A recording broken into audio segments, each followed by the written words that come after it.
नमस्कार, मैं श्याम गिरी। आप देख रहे हैं टीएफडी इंडिया न्यूज 24। टीएफडी इंडिया न्यूज 24 में आप सभी दर्शकों का स्वागत है। बिहार के अंदर राजनीति में एक बार फिर करवटें ले रही है बिहार की। तेजस्वी यादव इस वक्त अलग थलग पड़ते हुए नजर आ रहे हैं और यह सब कुछ तब हो रहा है जब तेजस्वी यादव चुनाव हार चुके हैं। तेजस्वी यादव क्यों हारे चुनाव? क्या वाकई वह वोट चोरी का नतीजा रहा या सीटें चुरा ली गई? यह सारे मुद्दे खत्म हैं, अब इसका कोई मतलब है नहीं। लेकिन एक बात सत्य है कि जिस माहौल को राहुल गांधी ने 16 दिनों में बनाया था बिहार के अंदर, उस मुद्दे को लेकर तेजस्वी यादव आगे नहीं चल पाए और तेजस्वी यादव ने जिस तरह से चुनाव लड़ा वह भी सवालों के घेरे में रहा और कांग्रेस अब उनसे दूरी बना रही है। पिछले दिनों जिस तरह से बंगाल के अंदर चुनाव कांग्रेस भी लड़ रही थी, ममता बनर्जी भी लड़ रही थी, इंडिया गठबंधन का हिस्सा होने के कारण तेजस्वी यादव को किसी के प्रचार में नहीं जाना चाहिए था, ना ममता के और ना ही कांग्रेस के। लेकिन तेजस्वी यादव ममता के प्रचार में जाकर के कहीं न कहीं अपने इरादे साफ कर दिए, पक्षपात वाला। दिल्ली के अंदर चुनाव था, अरविंद केजरीवाल के पक्ष में प्रचार करते और वोट मांगते यह लोग नजर आए थे। अब कांग्रेस तेजस्वी यादव का साथ छोड़ रही है। अब कांग्रेस बिहार के अंदर अलग दिशा में चल रही है और पप्पू यादव के हाथ में बड़ा कमान कांग्रेस की जिम्मेदारी देने की चर्चा इस बात की होने लगी है और पप्पू यादव के ऊपर राहुल गांधी अपना भरोसा जता रहे हैं। पप्पू यादव का एक जनाधार है। पप्पू यादव ने चुनाव में भी 2025 विधानसभा चुनाव में भी यह कहा था कांग्रेस को कि आरजेडी के साथ गठबंधन मत कीजिए। लेकिन कांग्रेस चूंकि आरजेडी यूपीए गवर्नमेंट की हिस्सा थी, मनमोहन सिंह का जो कार्यकाल था 10 साल का, उस वक्त भी आरजेडी यूपीए के हिस्सा थी। लालू प्रसाद यादव से अच्छे संबंध कांग्रेस के रहे हमेशा और लालू प्रसाद यादव भाजपा के साथ कभी भी नहीं गए और अब भी नहीं जा सकते। इसलिए नहीं जा सकते क्योंकि बिहार में उसी के सामने लड़ना है उन्हें, तो उसके साथ जाने का सवाल नहीं होता। लेकिन तेजस्वी यादव शायद इस बात को नहीं समझ पाए। तेजस्वी यादव ब्लैकमेल हो गए। तेजस्वी यादव की गलती यहां नहीं कही जा सकती, लेकिन वह ब्लैकमेल हो गए, मजबूरी हो गए। और इस बात का डर कांग्रेस को था कि चुनाव का जब वक्त आएगा और माहौल बनेगा तो तेजस्वी के यादव के ऊपर जो लैंड फॉर जॉब मामले का जो कार्रवाई चल रही है, पीएमएलए कोर्ट में रेगुलर कार्रवाई हो रही है, अगर उन्हें सजा हो गई 2 साल की भी तो वह फिर उनकी राजनीति खत्म हो जाएगी। 8 भले वह जमानत पे छूट जाएंगे, लेकिन 2 साल की सजा होने के बाद 2 साल सजा और 6 साल उसके बाद वह चुनाव नहीं लड़ सकते, यानी कि 8 साल राजनीति से दूर हो जाएंगे। तो राजनीति से दूर होने का मतलब यह होगा कि उनका राजनीतिक कैरियर खत्म हो जाएगा। लेकिन इस समझौते में दबाव प्रेशर में आए तेजस्वी यादव, ऐसा आरोप लगाया जा रहा है उनको ऊपर। लेकिन लैंड फॉर जॉब मामले का जो रेलवे की जमीन, रेलवे में नौकरी देने के बदले जमीन बिहार में ली गई, यह बात कही जा रही है। ऐसे में उस वक्त तेजस्वी यादव नाबालिग थे जब लालू प्रसाद यादव रेल मंत्री थे, तो और लालू प्रसाद यादव का रेल मंत्री का कार्यकाल जो रहा बहुत सराहनीय रहा। आज तक कोई भी उस तरह से कार्यकाल अपना पूरा नहीं कर पाया है। राहुल गांधी, यह हर कोई जानता है कि लालू प्रसाद यादव 5 सालों में 1 रुपया भी रेलवे का किराया नहीं बढ़ाए थे और बहुत कुछ सुविधाएं उस वक्त मिल रही थी। लेकिन अब वह सुविधाएं आप सपना में भी नहीं तलाश सकते क्योंकि देश विकास कर रहा है। लेकिन ऐसे में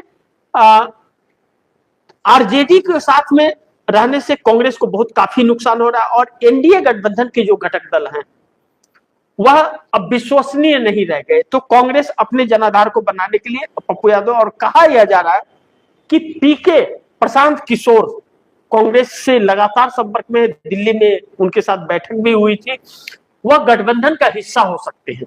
लेकिन एनडीए का भी एक बड़ा सहयोगी इस फिराक में है और इसकी गुप्त मीटिंगें कई हो रही हैं जो इस गठबंधन के अंदर आ सकता है।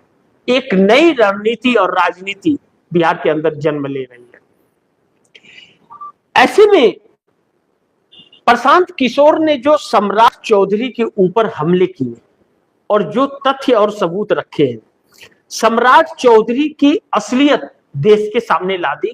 जो नहीं कोई जानता था वह भी, जितने सारे केसेस सम्राट चौधरी के ऊपर है और बहुत अलबेला है सम्राट चौधरी, उनकी इंग्लिश तो बहुत अर्राटेदार है और उनकी डिग्री मोदी जी से भी 4 कदम आगे की है।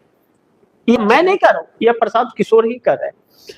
और उनके नामों में कई सारे फेरबदल होते हैं, समय देख करके अपने नाम बदल लेते हैं, ऐसा लोग कहते हैं, मैं नहीं कर रहा हूं। मैं तो नहीं जानता हूं उतना सम्राट चौधरी के बारे में, लेकिन उनके कारनामे जो हैं हम लोगों को भी कुछ जानकारियां हैं। लेकिन अब यह कहा जाए कि पप्पू यादव अगर कांग्रेस की जिम्मेदारी संभालते हैं तो कांग्रेस को क्या फायदा होता है। पप्पू यादव जिस तरह से बाढ़ के वक्त या कोई आपदा आता है बिहार के अंदर, तो पप्पू यादव जिस तरह से आम जनता की मदद करते हैं उससे पप्पू यादव को जनाधार बनता है और पूर्णिया से वह निर्दलीय सांसद है। पप्पू यादव निर्दलीय सांसद अपने दम पर बने हैं, किसी पार्टी के समर्थन से नहीं, ना कांग्रेस के समर्थन से ना आरजेडी के समर्थन से, बल्कि पप्पू यादव को टिकट कांग्रेस पूर्णिया से देना चाहती थी। लेकिन आरजेडी को जब यह पता चला कि पप्पू यादव को चुनाव लड़ाएंगे तो आरजेडी ने टिकट अपने पास रख लिया, वह सीट ही नहीं कांग्रेस को दी। तब पप्पू यादव को निर्दलीय लड़ना पड़ा। वहां जेडीयू और आरजेडी का प्रत्याशी त्रिकोणीय मुकाबले में आरजेडी और जेडीयू का प्रत्याशी बहुत बुरी तरह से हार गया। तेजस्वी यादव भी नहीं, तेजस्वी यादव ने यहां तक कह दिया कि जेडीयू के प्रत्याशी को दे दीजिएगा वोट, लेकिन पप्पू यादव को नहीं। लेकिन जनता है भैया, नेताओं को अच्छी तरह से समझती है, क्योंकि दुख में पप्पू यादव ही काम आते हैं, तेजस्वी और नीतीश नहीं। ऐसे में अब पप्पू यादव सीमांचल के अंदर एक अच्छा जनाधार और पटना के अंदर, पप्पू यादव से कांग्रेस को अपना जनाधार बनाने में और मजबूती लाने में बिहार के अंदर फायदा मिलेगा। अब कांग्रेस अपना नेतृत्व जो है उसे सुधार रही है और इसमें षड्यंत्रकारियों को कोई स्थान नहीं, क्योंकि बिहार की जो राजनीति है अब एनडीए गठबंधन नाम का रह गया है। जिस तरह से नीतीश कुमार को निपटा दिया गया है बिहार के अंदर, और नीतीश कुमार की पार्टी के अंदर ही जिस तरह से भयावह सी परिस्थिति हो रही है, और नीतीश कुमार अब सीएम है भी नहीं, राजनीति से कहीं न कहीं वो मार्गदर्शक मंडल में चले गए हैं और भाजपा उनको अब चांस नहीं देने वाली है। नीतीश कुमार के बेटे निशांत कुमार राजनीति में आ भी गए हैं, मंत्री भी बन गए हैं, लेकिन वह दोनों सदनों के बिहार का, चाहे वह विधानसभा हो या विधान परिषद, मेंबर नहीं है। ऐसे में उन्हें चुनाव लड़ना पड़ेगा, एमएलसी का लड़ेंगे या विधायक का।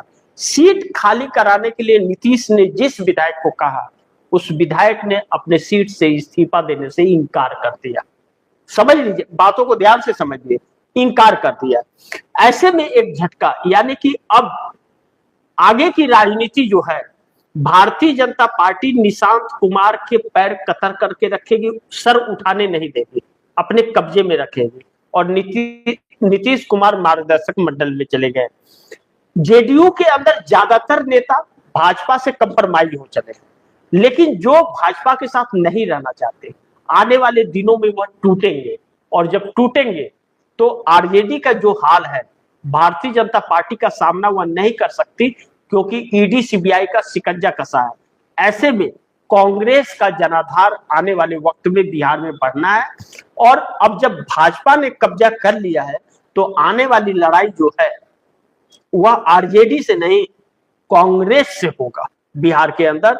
इसीलिए प्रशांत किशोर भी कांग्रेस के साथ गठबंधन करना चाहते हैं, और भी दल हैं, आने वाले वक्त में वह भी पता चलेगा। लेकिन एनडीए का भी एक प्रमुख दल है जो कांग्रेस के साथ गठबंधन करने की बातें हो रही हैं, और गुप्त उसकी मीटिंगें भी चल रही हैं। आने वाले दिन में बहुत कुछ खुलासा होने की उम्मीद बताई जा रही है और यह खुलासा बहुत कुछ साबित करने वाला होगा और बिहार को चौंकाने वाला होगा। नीतीश कुमार जो जिस तरह से इस वक्त कुछ सक्रिय हुए हैं, क्योंकि उनकी अगर सक्रिय नहीं हुए और फैसले सही वक्त पर नहीं लिया तो फिर भारतीय जनता पार्टी उनकी पार्टी को हड़प जाएगी। एक नाथ शिंदे को क्या हाल करके रखा है, उद्धव ठाकरे को कैसे तोड़ दिया, नवीन पटनायक बीजू जनता दल को कैसे खत्म कर दिया, वाईएसआर जगनमोहन रेड्डी को कहां पहुंचा दिया, ममता बनर्जी के साथ क्या किया, यह नीतीश कुमार बखूबी जानते हैं और मोदी भी जानते हैं कि नीतीश को जितना भी हम हटा दें, निष्क्रिय कर दें, लेकिन जिस दिन नीतीश का असली नीतीश जग गया, पलटू राम जिस दिन शरीर में आ गया, उस दिन नीतीश बहुत बड़ा खेल कर देंगे और सारे षड्यंत्र मोदी के फेल हो जाएंगे। इस बात का डर मोदी को है, इसीलिए निशांत कुमार को सरकार में मंत्री बनाकर, स्वास्थ्य मंत्री, पैर को कतरने का काम जेडीयू को किया है। बहुत सारी नाराजगी जेडीयू के अंदर है और वह जेडीयू के कई टुकड़े करने वाली है। पूरी तरह से पार्टी पर शिकंजा और इस हाल में पहुंचाने का श्रेय जो जाता है पार्टी के अंदर, वह लल्लन सिंह और संजय झा को जाता है कि पार्टी का ऐसा हाल कर दिया कि 20 साल के नीतीश जो थे वो चूहा बन गए, जो अपने आप को शेर कहते थे कि टाइगर अभी जिंदा है, लेकिन वह टाइगर कहाँ है दिखता ही नहीं। और जो 25 से 30 फिर से नीतीश का नारा था, भारतीय जनता पार्टी ने उस नीतीश को 6 महीने में फिनिश कर दिया। बड़ी संकट के दौर से गुजर रहे हैं नीतीश, आने वाला वक्त बताएगा कि किस हद तक वह सामना कर सकते हैं भाजपा का और पार्टी को बचा पाते हैं या नहीं, यह देखना बड़ी महत्वपूर्ण होगा। बाकी आप दर्शकों की क्या राय है, क्या सुझाव है, कमेंट बॉक्स में जरूर दीजिएगा। लेकिन इस खबर को ज्यादा से ज्यादा आप दर्शक शेयर कीजिए, अपने दोस्तों को भी कहीं आगे शेयर करें और आपने अगर टीएफडी इंडिया न्यूज 24 को सब्सक्राइब नहीं किया, सब्सक्राइब कर लीजिए, अपने दोस्तों को भी कहिएगा सब्सक्राइब करें। मिलते हैं अगली खबर के साथ, तब तक के लिए नमस्कार।